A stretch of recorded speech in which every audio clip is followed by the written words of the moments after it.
ಗ್ಯಾರಂಟಿಯ ಕಥೆ ವ್ಯತೆ ಏನು ಎತ್ತ ಅಂತ ಹೇಳಿ ನೋಡ್ತಾ ಹೋಗೋಣ ಬನ್ನಿ. 2024-25ರಲ್ಲಿ 4,09,549 ರೂಪಾಯಿ ಬಜೆಟ್ ಅನ್ನು ಮಂಡಿಸ್ತಾರೆ. 5 ಗ್ಯಾರಂಟಿಗೆ 52,000 ಕೋಟಿಯನ್ನು ಮೀಸಲಿಟ್ಟಿದ್ದಾರೆ. 1 ವರ್ಷಕ್ಕೆ ಒಬ್ಬ ಶಾಸಕನಿಗೆ ವಿಶೇಷ ಅನುದಾನ 500 ಕೋಟಿ. 224 ಶಾಸಕರ ವಿಶೇಷ ಅನುದಾನಕ್ಕೆ ಒಟ್ಟು ಬೇಕಾಗುವ ಹಣ 1,12,000 ಕೋಟಿ ಖರ್ಚಾಗುತ್ತೆ. ಈ ವಿಶೇಷ ಅನುದಾನ ಸಿಗದಿದ್ದಕ್ಕೆ ಶಾಸಕರಿಂದ ಅಸಮಾಧಾನ ವ್ಯಕ್ತವಾಗ್ತಾ ಇದೆ. ನಮ್ಮ ಕ್ಷೇತ್ರಕ್ಕೆ ಅನುದಾನ ಬಂದಿಲ್ಲ, ನಾವು ಏನು ಕೆಲಸ ಮಾಡೋಕ್ಕಾಗತ್ತೆ ಅಂತೇಳಿ ಅಸಹಾಯಕ ಪರಿಸ್ಥಿತಿಯಲ್ಲಿ ಶಾಸಕರಿದ್ದಾರೆ. ಹೀಗಾಗಿ ಹೋದಲ್ಲಿ ಬಂದಲ್ಲಿ ಶಾಸಕರು ಪರೋಕ್ಷವಾಗಿ ಸಿಟ್ಟು ಸಿಡುಕನ್ನು ಹೊರಹಾಕ್ತಾ ಇದ್ದಾರೆ. ಕರ್ನಾಟಕಕ್ಕಿಂತ ದುರ್ಬಲವಾಗಿದೆ ತೆಲಂಗಾಣದ ಪರಿಸ್ಥಿತಿ. ತೆಲಂಗಾಣಕ್ಕೆ ತಿಂಗಳ ಆದಾಯವೇ 18,500 ಕೋಟಿ. ಸರ್ಕಾರಿ ನೌಕರರ ವೇತನ ಪಿಂಚಣಿಗೆ 6,500 ಕೋಟಿ ಬೇಕಾಗುತ್ತೆ. ಉಳಿದ 6,500 ಕೋಟಿಯಲ್ಲಿ ಬಡ್ಡಿ ಪಾವತಿ ಮಾಡಬೇಕು. ಉಳಿದ 5,000 ಕೋಟಿ ಹಣ ಗ್ಯಾರಂಟಿಗಳೇ ತಿಂತಿವೆ. ಇದೇ ಕಾರಣಕ್ಕೆ ಅಭಿವೃದ್ಧಿಗೆ ಹಣ ಇಲ್ಲ ಅಂಥೇಳಿ ರೇವಂತ್ ರೆಡ್ಡಿ ಹೇಳ್ತಾ ಇದ್ದಾರೆ. ಹಿಮಾಚಲ ಪ್ರದೇಶದ ಸ್ಥಿತಿ ಆ ದೇವರಿಗೆ ಪ್ರೀತಿ ಅನ್ನೋ ರೀತಿಯಲ್ಲಿ ಗ್ಯಾರಂಟಿಯಿಂದ ಹಳ್ಳ ಹಿಡಿದ ಹಿಮಾಚಲ ಪ್ರದೇಶ ಯಾವ್ಯಾವ ರಾಜ್ಯಗಳಲ್ಲಿ ಗ್ಯಾರಂಟಿ ಕೊಟ್ಟಿದ್ದಾರೋ ಅಲ್ಲೆಲ್ಲ ಒಕ್ಕಸ ಬರಿದಾಗಿದೆ. ಆರ್ಥಿಕ ಸಂಕಷ್ಟಕ್ಕೆ ಹಿಮಾಚಲ ಸರ್ಕಾರ ಸಿಲುಕಿದೆ. ಜನಕ್ಕೆ ನೀಡಿದ ಗ್ಯಾರಂಟಿ ವಾಪಸಿ ಅಭಿಯಾನ ಶುರುವಾಗಿದೆ. ವಿದ್ಯುತ್ ಸಬ್ಸಿಡಿ ಬಿಡಿ ಅಂಥೇಳಿ ಸಿಎಂ ಹೇಳ್ತಾ ಇದ್ದಾರೆ. ಕರ್ನಾಟಕದಲ್ಲೂ ಹಂಗಾಗ್ಬಹುದೇನೋ. ದೇಶಪಾಂಡೆ ಅವರು ಅದೇ ವಿಚಾರವನ್ನು ಪ್ರಸ್ತಾಪ ಮಾಡಿರೋದು. ಗ್ಯಾರಂಟಿಯ ಕಥೆ ವ್ಯತೆ ಏನು ಎತ್ತ ಅಂತ ಹೇಳಿ ನೋಡ್ತಾ ಹೋಗೋಣ ಬನ್ನಿ. 2024-25ರಲ್ಲಿ 4,09,549 ರೂಪಾಯಿ ಬಜೆಟ್ ಅನ್ನು ಮಂಡಿಸ್ತಾರೆ. 5 ಗ್ಯಾರಂಟಿಗೆ 52,000 ಕೋಟಿಯನ್ನು ಮೀಸಲಿಟ್ಟಿದ್ದಾರೆ.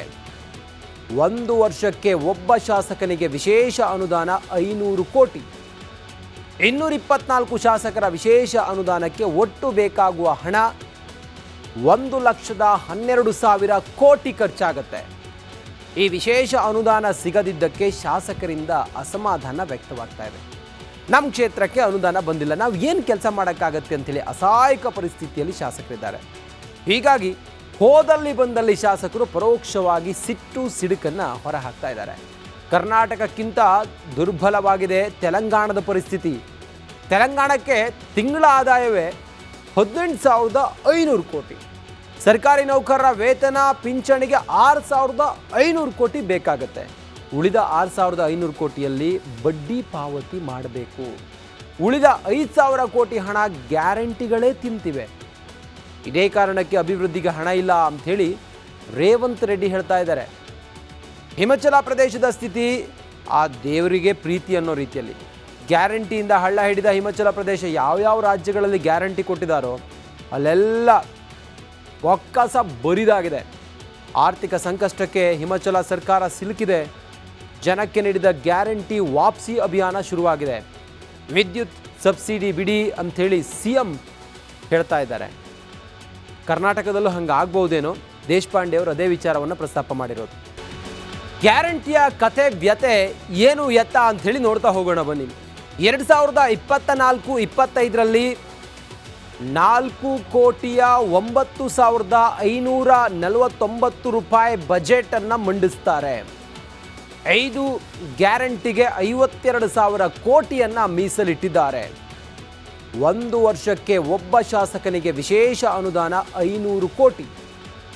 224 ಶಾಸಕರ ವಿಶೇಷ ಅನುದಾನಕ್ಕೆ ಒಟ್ಟು ಬೇಕಾಗುವ ಹಣ 1,12,000 ಕೋಟಿ ಖರ್ಚಾಗುತ್ತೆ. ಈ ವಿಶೇಷ ಅನುದಾನ ಸಿಗದಿದ್ದಕ್ಕೆ ಶಾಸಕರಿಂದ ಅಸಮಾಧಾನ ವ್ಯಕ್ತವಾಗ್ತಾ ಇದೆ. ನಮ್ಮ ಕ್ಷೇತ್ರಕ್ಕೆ ಅನುದಾನ ಬಂದಿಲ್ಲ, ನಾವು ಏನು ಕೆಲಸ ಮಾಡೋಕ್ಕಾಗತ್ತೆ ಅಂತೇಳಿ ಅಸಹಾಯಕ ಪರಿಸ್ಥಿತಿಯಲ್ಲಿ ಶಾಸಕರಿದ್ದಾರೆ. ಹೀಗಾಗಿ ಹೋದಲ್ಲಿ ಬಂದಲ್ಲಿ ಶಾಸಕರು ಪರೋಕ್ಷವಾಗಿ ಸಿಟ್ಟು ಸಿಡುಕನ್ನು ಹೊರಹಾಕ್ತಾ ಇದ್ದಾರೆ. ಕರ್ನಾಟಕಕ್ಕಿಂತ ದುರ್ಬಲವಾಗಿದೆ ತೆಲಂಗಾಣದ ಪರಿಸ್ಥಿತಿ. ತೆಲಂಗಾಣಕ್ಕೆ ತಿಂಗಳ ಆದಾಯವೇ 18,500 ಕೋಟಿ. ಸರ್ಕಾರಿ ನೌಕರರ ವೇತನ ಪಿಂಚಣಿಗೆ 6,500 ಕೋಟಿ ಬೇಕಾಗುತ್ತೆ. ಉಳಿದ 6,500 ಕೋಟಿಯಲ್ಲಿ ಬಡ್ಡಿ ಪಾವತಿ ಮಾಡಬೇಕು. ಉಳಿದ 5,000 ಕೋಟಿ ಹಣ ಗ್ಯಾರಂಟಿಗಳೇ ತಿಂತಿವೆ. ಇದೇ ಕಾರಣಕ್ಕೆ ಅಭಿವೃದ್ಧಿಗೆ ಹಣ ಇಲ್ಲ ಅಂಥೇಳಿ ರೇವಂತ್ ರೆಡ್ಡಿ ಹೇಳ್ತಾ ಇದ್ದಾರೆ. ಹಿಮಾಚಲ ಪ್ರದೇಶದ ಸ್ಥಿತಿ ಆ ದೇವರಿಗೆ ಪ್ರೀತಿ ಅನ್ನೋ ರೀತಿಯಲ್ಲಿ ಗ್ಯಾರಂಟಿಯಿಂದ ಹಳ್ಳ ಹಿಡಿದ ಹಿಮಾಚಲ ಪ್ರದೇಶ ಯಾವ್ಯಾವ ರಾಜ್ಯಗಳಲ್ಲಿ ಗ್ಯಾರಂಟಿ ಕೊಟ್ಟಿದ್ದಾರೋ ಅಲ್ಲೆಲ್ಲ ಒಕ್ಕಸ ಬರಿದಾಗಿದೆ. ಆರ್ಥಿಕ ಸಂಕಷ್ಟಕ್ಕೆ ಹಿಮಾಚಲ ಸರ್ಕಾರ ಸಿಲುಕಿದೆ. ಜನಕ್ಕೆ ನೀಡಿದ ಗ್ಯಾರಂಟಿ ವಾಪಸಿ ಅಭಿಯಾನ ಶುರುವಾಗಿದೆ. ವಿದ್ಯುತ್ ಸಬ್ಸಿಡಿ ಬಿಡಿ ಅಂಥೇಳಿ CM ಹೇಳ್ತಾ ಇದ್ದಾರೆ. ಕರ್ನಾಟಕದಲ್ಲೂ ಹಂಗಾಗ್ಬಹುದೇನೋ, ದೇಶಪಾಂಡೆ ಅವರು ಅದೇ ವಿಚಾರವನ್ನು ಪ್ರಸ್ತಾಪ ಮಾಡಿರೋದು. ಗ್ಯಾರಂಟಿಯ ಕತೆ ವ್ಯತೆ ಏನು ಎತ್ತ ಅಂಥೇಳಿ ನೋಡ್ತಾ ಹೋಗೋಣ ಬನ್ನಿ. 2024-25ರಲ್ಲಿ 4,09,549 ರೂಪಾಯಿ ಬಜೆಟನ್ನು ಮಂಡಿಸ್ತಾರೆ. 5 ಗ್ಯಾರಂಟಿಗೆ 52,000 ಕೋಟಿಯನ್ನು ಮೀಸಲಿಟ್ಟಿದ್ದಾರೆ. 1 ವರ್ಷಕ್ಕೆ ಒಬ್ಬ ಶಾಸಕನಿಗೆ ವಿಶೇಷ ಅನುದಾನ 500 ಕೋಟಿ.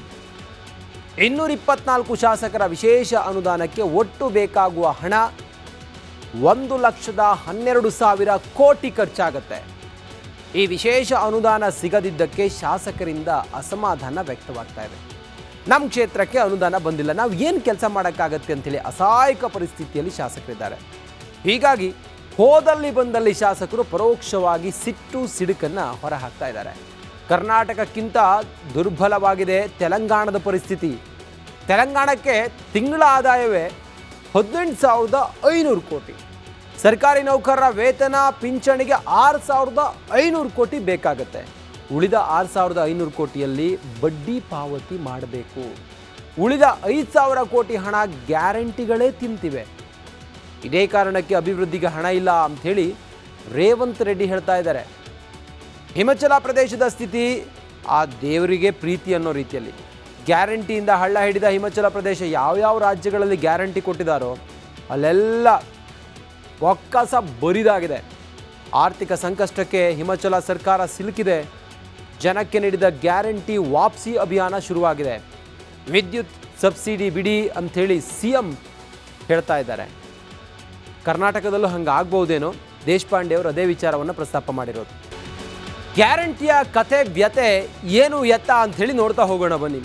2024-25ರಲ್ಲಿ 4,09,549 ರೂಪಾಯಿ ಬಜೆಟನ್ನು ಮಂಡಿಸ್ತಾರೆ. 5 ಗ್ಯಾರಂಟಿಗೆ 52,000 ಕೋಟಿಯನ್ನು ಮೀಸಲಿಟ್ಟಿದ್ದಾರೆ. 1 ವರ್ಷಕ್ಕೆ ಒಬ್ಬ ಶಾಸಕನಿಗೆ ವಿಶೇಷ ಅನುದಾನ 500 ಕೋಟಿ. 224 ಶಾಸಕರ ವಿಶೇಷ ಅನುದಾನಕ್ಕೆ ಒಟ್ಟು ಬೇಕಾಗುವ ಹಣ 1,12,000 ಕೋಟಿ ಖರ್ಚಾಗುತ್ತೆ. ಈ ವಿಶೇಷ ಅನುದಾನ ಸಿಗದಿದ್ದಕ್ಕೆ ಶಾಸಕರಿಂದ ಅಸಮಾಧಾನ ವ್ಯಕ್ತವಾಗ್ತಾ ಇದೆ. ನಮ್ಮ ಕ್ಷೇತ್ರಕ್ಕೆ ಅನುದಾನ ಬಂದಿಲ್ಲ, ನಾವು ಏನು ಕೆಲಸ ಮಾಡೋಕ್ಕಾಗತ್ತೆ ಅಂತೇಳಿ ಅಸಹಾಯಕ ಪರಿಸ್ಥಿತಿಯಲ್ಲಿ ಶಾಸಕರಿದ್ದಾರೆ. ಹೀಗಾಗಿ ಹೋದಲ್ಲಿ ಬಂದಲ್ಲಿ ಶಾಸಕರು ಪರೋಕ್ಷವಾಗಿ ಸಿಟ್ಟು ಸಿಡುಕನ್ನು ಹೊರಹಾಕ್ತಾ ಇದ್ದಾರೆ. ಕರ್ನಾಟಕಕ್ಕಿಂತ ದುರ್ಬಲವಾಗಿದೆ ತೆಲಂಗಾಣದ ಪರಿಸ್ಥಿತಿ. ತೆಲಂಗಾಣಕ್ಕೆ ತಿಂಗಳ ಆದಾಯವೇ 18,500 ಕೋಟಿ. ಸರ್ಕಾರಿ ನೌಕರರ ವೇತನ ಪಿಂಚಣಿಗೆ 6,500 ಕೋಟಿ ಬೇಕಾಗತ್ತೆ. ಉಳಿದ 6,500 ಕೋಟಿಯಲ್ಲಿ ಬಡ್ಡಿ ಪಾವತಿ ಮಾಡಬೇಕು. ಉಳಿದ 5,000 ಕೋಟಿ ಹಣ ಗ್ಯಾರಂಟಿಗಳೇ ತಿಂತಿವೆ. ಇದೇ ಕಾರಣಕ್ಕೆ ಅಭಿವೃದ್ಧಿಗೆ ಹಣ ಇಲ್ಲ ಅಂಥೇಳಿ ರೇವಂತ್ ರೆಡ್ಡಿ ಹೇಳ್ತಾ ಇದ್ದಾರೆ. ಹಿಮಾಚಲ ಪ್ರದೇಶದ ಸ್ಥಿತಿ ಆ ದೇವರಿಗೆ ಪ್ರೀತಿ ಅನ್ನೋ ರೀತಿಯಲ್ಲಿ ಗ್ಯಾರಂಟಿಯಿಂದ ಹಳ್ಳ ಹಿಡಿದ ಹಿಮಾಚಲ ಪ್ರದೇಶ ಯಾವ್ಯಾವ ರಾಜ್ಯಗಳಲ್ಲಿ ಗ್ಯಾರಂಟಿ ಕೊಟ್ಟಿದ್ದಾರೋ ಅಲ್ಲೆಲ್ಲ ಒಕ್ಕಸ ಬರಿದಾಗಿದೆ. ಆರ್ಥಿಕ ಸಂಕಷ್ಟಕ್ಕೆ ಹಿಮಾಚಲ ಸರ್ಕಾರ ಸಿಲುಕಿದೆ. ಜನಕ್ಕೆ ನೀಡಿದ ಗ್ಯಾರಂಟಿ ವಾಪಸಿ ಅಭಿಯಾನ ಶುರುವಾಗಿದೆ. ವಿದ್ಯುತ್ ಸಬ್ಸಿಡಿ ಬಿಡಿ ಅಂಥೇಳಿ CM ಹೇಳ್ತಾ ಇದ್ದಾರೆ. ಕರ್ನಾಟಕದಲ್ಲೂ ಹಂಗಾಗ್ಬಹುದೇನೋ, ದೇಶಪಾಂಡೆ ಅವರು ಅದೇ ವಿಚಾರವನ್ನು ಪ್ರಸ್ತಾಪ ಮಾಡಿರೋದು.